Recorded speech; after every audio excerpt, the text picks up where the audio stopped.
Ito yung inbreed kong inbreed kong mga sisiw.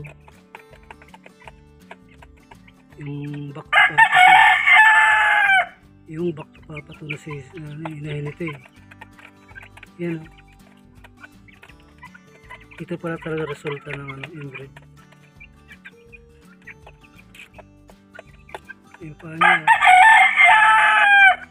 Baliktad oh.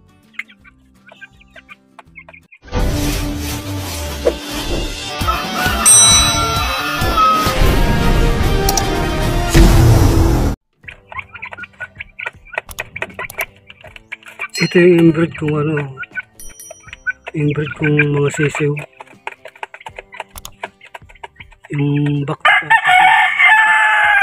Yung back to papa to na inahin ito eh. Yan. Ito pala talaga resulta ng inbreed. Yung paa niya. Baliktad oh.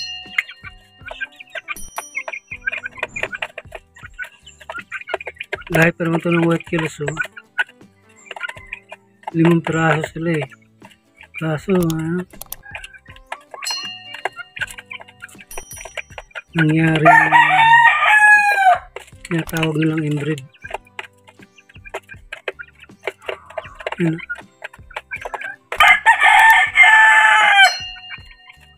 Malaki na yun. Ano ito eh, 2 months na. 21.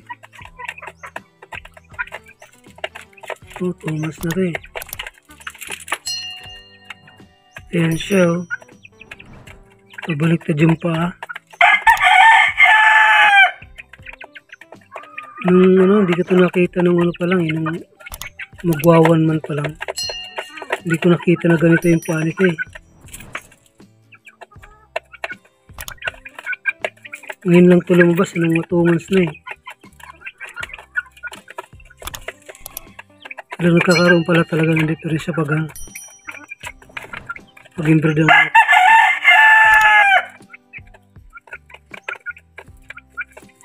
sila nga. 5 piraso na lang eh. 8 to dati eh. Kaso yung 3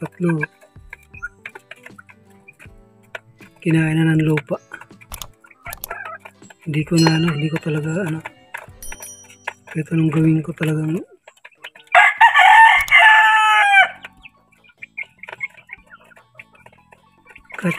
talagang mangyayari ang hindi dapat mangyari. Hindi dapat mangyari. Talagang bumigay yung 3 eh.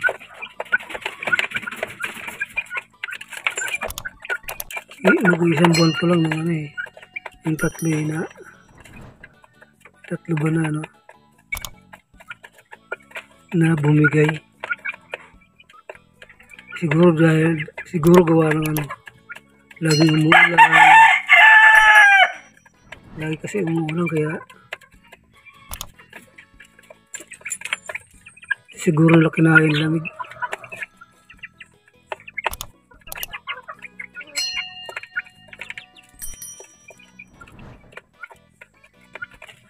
Nung bagong pa lang ito, nung bagong hats. Ang lilit kasi nila, lilit ng itlog ng inahin nito eh. Yung inahin nila. First timer kasi. Ewan ko, bakit malilit ang itlog.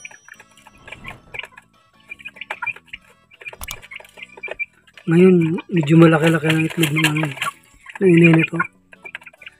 Medyo malaki-laki na. Yung anak niya, no?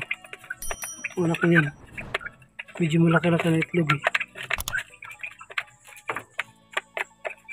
Yan po ito lang daliri sa payan. Yung itlog ngayon yan. Yung nililimliman. Malapit na rin naman eh. Malapit na mahats next week. Ito yung tate nila, white kills eh. Yung back to papa ngayon ito yung nanay. Inahin ba? Yung inahin ito back to papa eh. May lumabas talaga na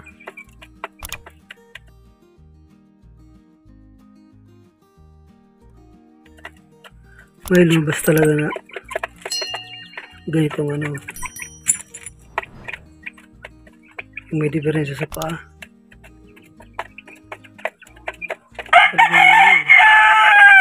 Bumaliktad ang paa. Hintayin ko na kung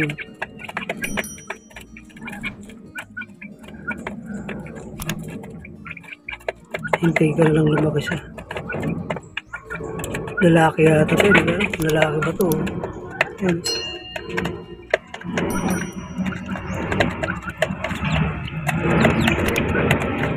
Lalaki ba, babae?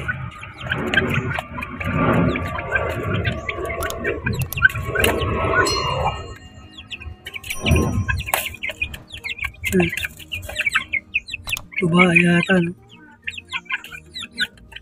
Babae ba, lalaki ito? Hindi, lumaan eh. Hanggat walang palong, di ko maano na ano eh. Babae ba, lalaki? Kawawa naman. Kawawa yung paa niya. Bumaliktad ang paa niya eh. Kung kayo magdadalawang buwan na, saka ko lang nakita na ganito pala yung paa. Nung hindi ko makita na ganyan, may diferensya yung ano nila eh. Yung paa. Buti isa lang.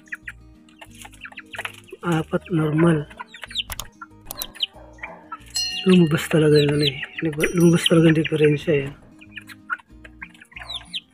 Lumabas talaga yung diferensya. Ng back to papa.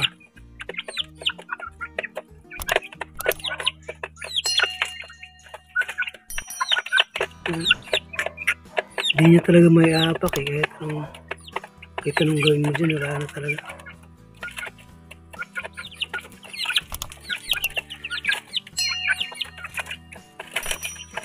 Pahala na pag anong mangyari na paglaki. Hindi natin masabi yan. Kung pangkawali ba o ano.